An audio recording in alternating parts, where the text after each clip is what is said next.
airpod141 வந்துருச்சு.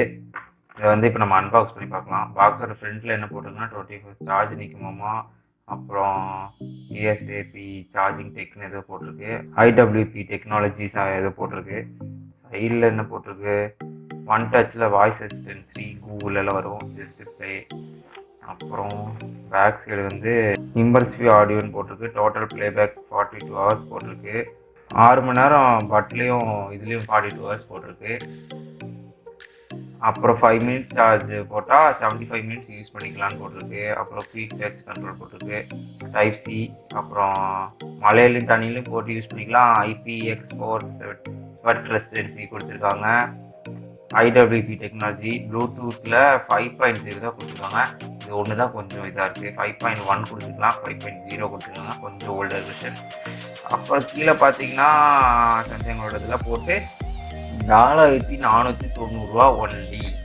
சத்தியமாக நான் இந்த ரேட்டுக்கு வாங்கலை, ரொம்ப சீப்பாக தான் வாங்கியிருக்கேன். என்ன ப்ரைஸுங்கிறது சொல்கிறேன். அதுக்கு முன்னாடி நம்ம இதை அன்பாக்ஸ் பண்ணி பார்த்துக்கலாம்.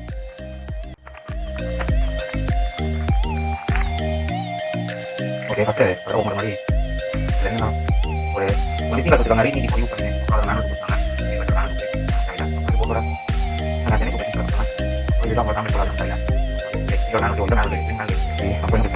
ஒரு இதில் போட்டதுக்கு, அதாவது 2 வீட்டில் ஒரு டைப் சி கீழே கொடுத்துருக்காங்க. டைப் சி கீழே கொடுத்துருக்காங்க. சார்ஜிங் பாயிண்ட் வந்து கீழே கொடுத்துருக்காங்க.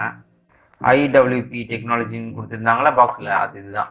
ஓப்பன் பண்ணால் ஆட்டோமேட்டிக்காக ஆன் ஆயிரும், க்ளோஸ் பண்ணால் ஆட்டோமேட்டிக்காக ஆஃப் ஆயிரும். அவ்வளோதான். இதில் ஒன்றும் பெருசாக கொடுக்கல. இதை வந்து ஒரு 1 வீக் யூஸ் பண்ணிட்டு இந்த ரிவ்யூ எப்படி இருக்குன்னு சொல்கிறேன். எனக்கு தான் அது 1 வீக்கு, உங்களுக்கு ஒரு 1 செகண்ட் தான். வெயிட் பண்ணுங்க. 1 வீக் யூஸ் பண்ண நம்பர் பார்க்குறேன். உண்மையாலே இது வந்து வேற லெவல்னு சொல்லலாங்க. இவங்க கொடுக்குற இந்த ப்ரைஸுக்கு அடிச்சுக்கவே முடியாது. வேற எந்த பிராண்ட்ல நீங்க வாங்கினாலும் இந்த அளவுக்கு எஃபெக்டிவா இருக்குமான்னு எனக்கு சத்தியமா தெரியல. ஏன்னா அந்த அளவுக்கு இருக்கு. 5 to 6 ஹவர்ஸ் ஒரு பட்டுக்கு கொடுத்துருக்காங்க. Stand by 5 to 6 hours. கண்டினியூஸாக பாட்டு கேட்டாலே இப்போ வரும்னு சொல்லியிருக்காங்க. ஆனால் எனக்கு கண்டினியூஸாக நான் பாட்டு படம் எல்லாத்தையும் பார்த்து எனக்கு 3 to 4 ஹவர்ஸ் கண்டிப்பாக இருந்துச்சு. ஒரு பட்டில் 3 to 4 ஹவர்ஸ் ஒரு படம் ஒரு சாங்கு கண்டினியூஸாக நான் ப்ளே பண்ணியிருந்தது. எனக்கு இதுவே ரொம்ப அதிகம். இதில் அவங்க கொடுத்துருக்கு 42 ஹவர்ஸ் இதில் ஸ்டாண்ட் பை இருக்கும், நம்ம சார்ஜ் பண்ணி யூஸ் பண்ணிக்கலாம்னாங்க. கண்டிப்பாக சொல்கிறேன், இதில் 42 ஹவர்ஸ் இல்லை இருக்கா என்னன்னு தெரியல. ஆனால் எனக்கு ஒரு 30 to 32 ஹவர்ஸ் அது இருக்குன்னு நினைக்கிறேன். ஏன்னா இதை வந்து நான் இந்த பட்டு ஃபுல் டவுன் ஆனா ஃபுல் டவுன் ஆனா திரும்ப ஒரு 5 டைம் சார்ஜ் பண்ணியிருக்கேன். 8mm டிரைவ் தான் கொடுத்துருக்காங்க. ஆனால் 8mm டிரைவில் இவ்வளோ பேஸ் இருக்கான்னு நினச்சா கண்டிப்பாக சொல்கிறேன், செம்ம பேஸாக இருக்குது. இந்த அளவுக்கு பேஸ் இருக்குன்னு நான் எக்ஸ்பெக்டே பண்ணல. உண்மையிலே வேறு லெவலில் இருக்குது. அப்புறம் சவுண்டு வந்து பார்த்தீங்கன்னா இதுக்கு 2 காதில் மாட்டிட்டு நீங்கள் பாட்டு வச்சிங்கன்னா பக்கத்தில் யார் என்ன பேசினாலுமே உங்களுக்கு கேட்காது. அந்த அளவுக்கு சவுண்ட் இருக்குது. இந்த பாட்டை நம்ம பாஸ் பண்ணால் மட்டும்தான் பக்கத்தில் என்ன பேசுனாங்கன்னே தெரியும். இதை வந்து அதிகமாக நம்ம கால்ஸ்க்கு யூஸ் பண்ண முடியாது. ஏன்னா எனக்கு அதுதான் உண்மையிலே இந்த இதில் ரொம்ப பிடிக்காத விஷயம். ஏன்னா நம்ம இதில் கால் பேசும்போது ஏன் சவுண்டு தவிர பின்னாடி இருக்க மொத்த சவுண்டு நாய்ஸ் அவ்வளோ கேட்குது.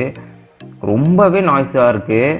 காலுக்கு தான் இல்லை. ஏன்னா இதில் நாய்ஸ் கேன்சலேஷன் அவங்க எக்ஸ்ட்ரா கொடுக்கல.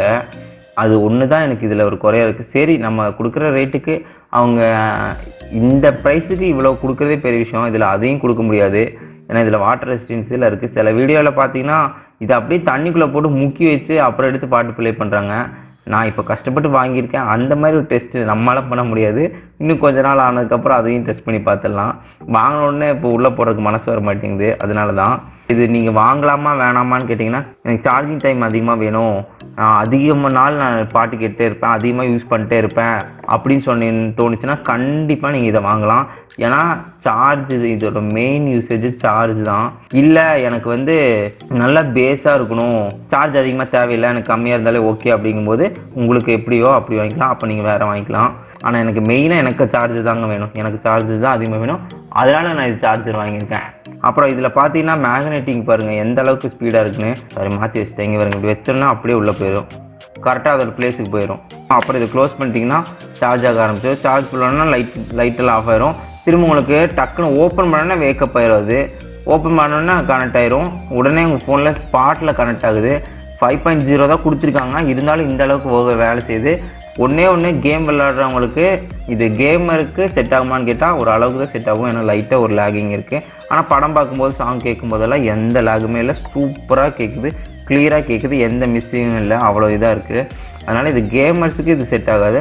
பட் இது வந்து நார்மல் யூசேஜுக்கு, ஆஃபீஸ் பர்சனுக்கு, என்ன மாதிரி ஆளுங்க அதிகமாக ஃபோன் பேசுகிறவங்களுக்கு யூஸ் ஆகும்.